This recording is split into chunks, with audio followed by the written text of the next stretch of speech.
بسم الله الرحمن الرحيم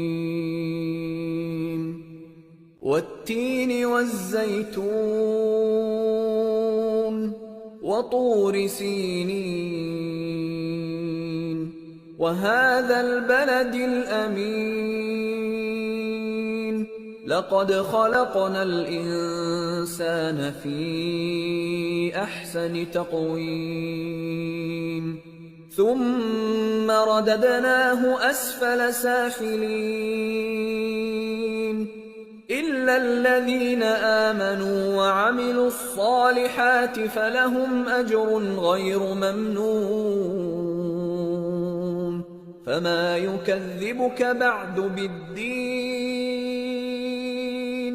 أليس الله بأحكم الحاكمين